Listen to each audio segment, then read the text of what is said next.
friends, it's Living Young Country Girl, and I posted a picture the other day of our white mochas, and a lot of you guys have been asking for the recipe or to me to show you how we make them. So I'm going to do this little video here on how we make our white mochas and save a lot of money. Look at this silly girl. She doesn't need any more coffee. All right, let me flip the camera and show you. Okay, so this is our little coffee bar setup. I actually showed you guys a picture of it. We used to have cabinets up here, but they fell down, and so I decided let's do open shelves and do it this way.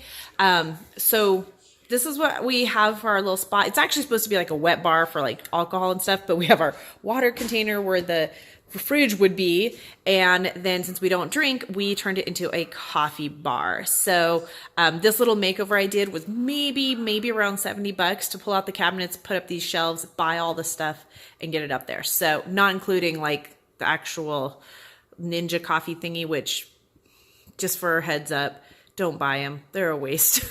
But we love our Mr. Coffee thing right here, which was only $35, whereas this was, I think, close to like $200 or something. But that's a whole nother story on coffee machines. So I know you can do great stuff with the Ninja. For a great cup of coffee, it's fine. But for espresso, it does not work. So yeah. Anyways, we have our Mr. Coffee pot we pick up at Target for like $35. I usually wait till they're on sale.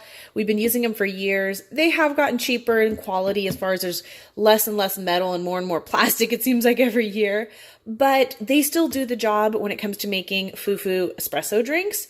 We don't do anything like, you know, straight up espresso. If you were talking like somebody who wants like the whole crema and does like the fancy, just straight up shots of espresso, no, this is not your machine. But for just fun drinks and stuff, it works fine. So I made our shot right here, and then I'm going to go ahead and show you what we do. Now, normally we either use the Cafe Bastillo espresso grounds, which is a great budget-friendly option, or if we get a chance, our friend from Genuine Roasters actually made the special batch of espresso. He roasted it for an espresso flavor so we could do espresso with it. So I'm excited. We've tried other ones. This is a new one we haven't tried, but we've used his other ones and they were delicious. So I'm excited to try this one. But this is kind of like a special treat for us because, you know, this obviously costs more when you're talking like, you know, custom grounds, but you know, the quality and the taste is amazing. Whereas this is, you know, a cheap option. And because we make so many drinks for our friends and stuff, when they come over, that this is a really great option because I think this is like around $10. And in this particular case, this one, I don't remember the price of it, but it was more than $10. So, you know, size wise, you got to look at what works for your budget. But we found both of them are very low acidity and work really good and don't irritate our stomach, but give a nice flavor to them. You can see right here, there is no crema. It's nothing fancy. But at the same time, if you try to do it just as like a dark, like, you know, even a strong brew, it doesn't come out the same. So we love using the Mr. Coffee pot for that. I'm going to turn it off. If you have seen before, so what we do when you make espresso, you remove this, and let me see if I can do this one-handed. So I used to work at a coffee shop when I was in college, and so that gave me the skills to know how to do this. So here's my espresso. It's all done in here. Normally what you'll do is, this is where I put my empty grounds. So you want to go ahead and fill this up, gently pack it down with your espresso, and then you put it in here, and you're going to follow whatever your espresso machine's guidelines are for, you know, how to make it. So I'm not going into a lot of detail for that. Fill the top with water, and then you turn it to brew. You know, tighten everything up, turn it to brew, and you're going to get it. Now, this is 4 shots, which is probably more than we need because I'm doing these for myself and my kiddos.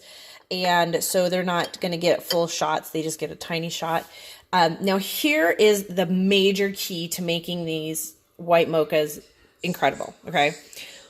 Ghirardelli white chocolate powder. Okay. This is amazing. It blows the socks off any other white chocolate powders out there, any other mocha mixes or anything. So they have the Ghirardelli syrup, and we were able to purchase that off of Amazon for a while, but the powder has a different flavor even than the syrup. So for this size of jar, which I'm not even sure what size it is. We use 1 tablespoon. Now, when we use our big ball pint size jars, we do 2 tablespoons of white chocolate powder in here. No, these are not healthy. They are not low fat, but they are still amazing. So, and way cheaper than Starbucks. So we put 1 tablespoon of the white chocolate cocoa powder from Ghirardelli. You can pick it up at like Cost Plus and stuff, but I'll put a link to the, we get ours off Webstaurant and we buy it by the 10-pound bag. And because again, we make so many for friends, we do go through it fairly quick, but a 10-pound bag will last us 3 to 4 months. So we use 1 tablespoon of that.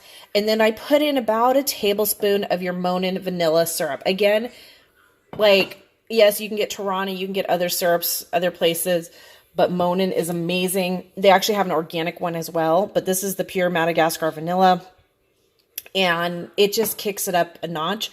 It's also really delicious with the Monin caramel syrup in there, and during the winter a lot of times, or other times, I've used the Monin blueberry or cherry, and you can do all different ones. We also pick these up from the Webstaurant, so I'll make sure to put that link down below. A little peek back here is we have, these are all the blended drink mixes, so like your what you would consider your frappuccinos at Starbucks. Whoops, sorry. This is the Ghirardelli white chocolate mocha. This is the Thai tea blend, the vanilla latte, and the green tea. Now these 3 are from Big Train, and they're from the same website, the Webstaurant, and this one's from Ghirardelli. So we make our own blended frappuccinos, or whatever you want to call them here too. So back to our mocha. So what I'm going to do now is I'm going to put in mine, I'll put about a shot and a half, because these are pretty small cups. And then the kids will get about a shot of espresso, if that. So that's what we're going to do. Now, because this is a powder, you want to make sure you're going to stir it up at this point, okay? So let me go grab, even though, you know, we're making them iced, you need that hot espresso in there to dissolve the powder. So stir them up, use a spoon, whatever you need to do. It dissolves pretty quickly, pretty easily with the hot espresso in there. So now here's one of the things that drives me crazy when I go to an espresso shop and I see people do this. I hate when they pour this over ice, because what does that do? That just waters it down so much. So here's a big trick to making sure your mochas do not get watery. Okay, so the big trick is add your milk before your ice, okay? So I use lactose free, and this is where, you know, you can kind of maybe help a little bit with some calories, you know, 2% milk, lactose free, organic. So we try to make it a little bit healthy-ish. And then you want to fill almost to the top with your milk. And because I make these in these cups quite often, I kind of know, you know, the spot to fill it to, right to the tip of that little design, which I picked these cups up. It was a 6-pack in a cute little carry container at Walmart for $5. And there were 6 cups, and I love these cups. They're so cute. So now this obviously is going to be a lot cooler. So when I put my ice in there, it's not melting it and diluting it into yuck. So here we go. We've got our ice now. We're just going to top it off with some ice. I don't like to use crushed ice. I want bigger ice because I want it to stay in there for a while and, you know, not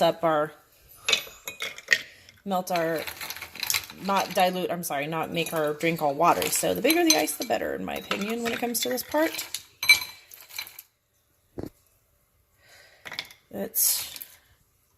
There we go. All right, so we have all of our ice in there. I think everybody needs one more piece. All right.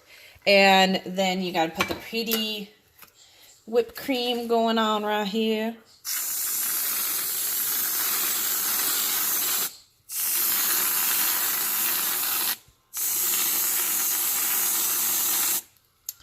And of course, top it off with a cute straw. And that is going to be your white chocolate mocha. So, again, major key ingredient for the best mochas that you're going to have are going to be our white chocolate Ghirardelli white chocolate powder. Not mocha powder, just white chocolate powder from Ghirardelli. That's going to be your key ingredient along with your Monin vanilla syrup. Those two together just are the perfect combo. If you don't like it so sweet, cut back on some of the vanilla. Don't add the vanilla. But honestly, I think a little bit of vanilla is really needed just to kind of make it pop. It just brings out the flavor in the white chocolate a little bit more. Again, I've done it with blueberry. I've done it with cherry. Just a tiny bit. Just a splash is all you really need. But the white chocolate Ghirardelli powder is the key ingredient for making these mochas so delicious. So there you guys go. I hope you guys enjoyed it. I had, like I said, so many requests. Even while I'm recording this video, somebody just messaged me asking for the recipe. So I hope this helps you guys out and that you guys will enjoy making your white mochas at home too. Thanks for watching. Have a beautiful, blessed day. Bye. Jesus,